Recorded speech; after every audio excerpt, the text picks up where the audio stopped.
O carteiro entregou aqui em casa este filho de Pesqueira.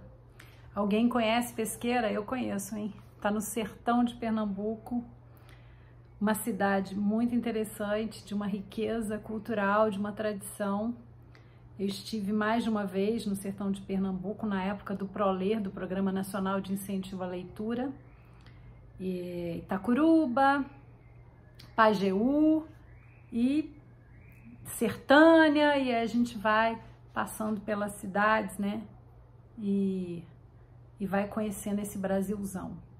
E esse livro, O Filho de Pesqueira, do André Luiz Mansur, me chamou a atenção, assim, pelos contrastes que ele traz, tanto essa questão de Pesqueira, Rio de Janeiro, o protagonista está aqui no Rio de Janeiro, que é o Gabriel, e os contrastes também do Rio de Janeiro, né? Então, eu vou ler uns trechinhos para vocês, é uma narrativa dividida em 16 partes, 16 capítulos, e ela traz algumas ilustrações, fotos, né? Na verdade, fotos aqui da cidade de Pesqueira. Aí tem uma, por exemplo, da rodoviária Novo Rio do Rio de Janeiro, uma foto antiga da rodoviária, daqui a pouquinho eu mostro mais. Olhando para frente, Gabriel conseguiu ver nos pequenos espaços daquela massa compacta de gente uma outra multidão bem lá na frente.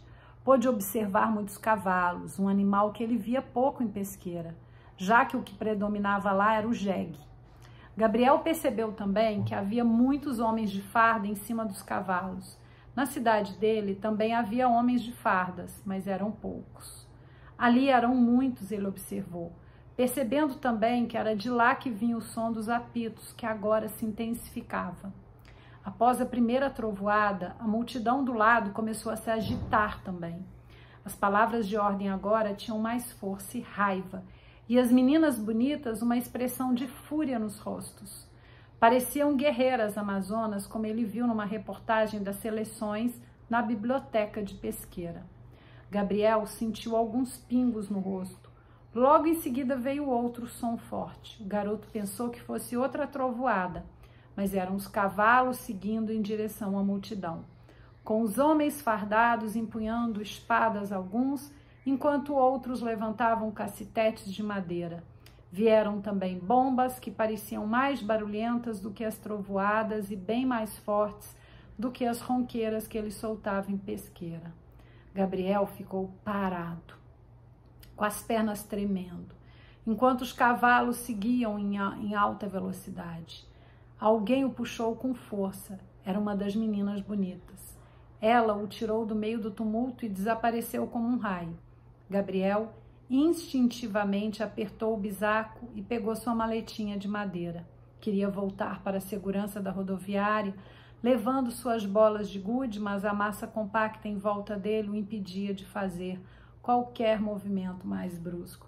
É muito interessante essa percepção do diferente, né, da novidade, disso que Gabriel está descobrindo na cidade grande, na cidade do Rio de Janeiro, dessa massa, dessas representações simbólicas de cada coisa dessa, desse cavalo, dessa espada, dessa multidão, né?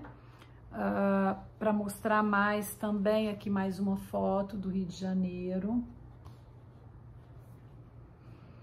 Acho que essa é uma foto mais tirada recentemente pelo autor. Aqui outra. As fotos estão em preto e branco, para quem está me ouvindo, quem não estiver vendo as imagens.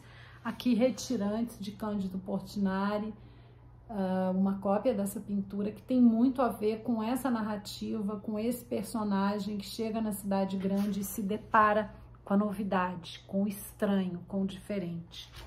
E agora eu vou puxar lá para o final para ler uma partezinha. Gabriel, enfim, percebeu o que estava acontecendo. Um homem bem forte, com uma capanga, acompanhado de outros dois com caras de poucos amigos, o chamava. Por um rápido momento, Gabriel pensou em falar para o sujeito algo do tipo: "Vem você aqui", mas achou que não. Não seria uma boa ideia, ainda mais acompanhado de duas crianças. Foi ao encontro dele. "O que o senhor veio fazer aqui?" Gabriel percebeu de cara que o sujeito não era de muitas formalidades e percebeu também que naquela capanga devia ter uma arma prontinha para ser usada. Ele respirou fundo e respondeu: eu sou professor. O homem o olhou de cima a baixo. Professor? Sim, professor. Um aluno meu estava faltando muito e eu vim saber o que estava acontecendo com ele. O homem o olhou nos olhos e estendeu a mão. Muito prazer, Maurício. Gabriel apertou a mão do sujeito que agora aparentava uma expressão mais tranquila. Então o senhor é professor. É a primeira vez que alguém sobe esse morro para ajudar um morador. Os outros dois homens continuavam próximos, mas agora um pouco mais distraídos. As crianças estavam perto do professor, aparentando ter medo do homem. Gabriel desejava, naquele momento, estar em sua casa quietinho, mas continuou a conversa. Eu participo de um curso lá embaixo, só com professores voluntários. Então, essa narrativa, ela é muito, assim, instigante, ela nos convoca, nos envolve nessa tensão tanto interna desse personagem se descobrindo e, ao mesmo tempo, descobrindo esse outro mundo que não é outro, que, na verdade, é um mesmo paradoxal, cheio de contradições, cheio de injustiças, cheio de belezas, mas também de coisas que são contrastantes, né? São contraditórias. E Gabriel também está descobrindo o mundo de dentro, o mundo dele, um mundo que vai crescendo, que vai podendo tatear melhor, mesmo que de olhos abertos, né? Que é como se ele estivesse num escuro. Então, o Filho de Pesqueira traz esse personagem que vem de Pernambuco para o Rio de Janeiro, essa narrativa que eu digo com toda certeza que pode ser muito bem lida por adolescentes, por jovens e, claro, pelos adultos também. Deixo a dica aí para vocês.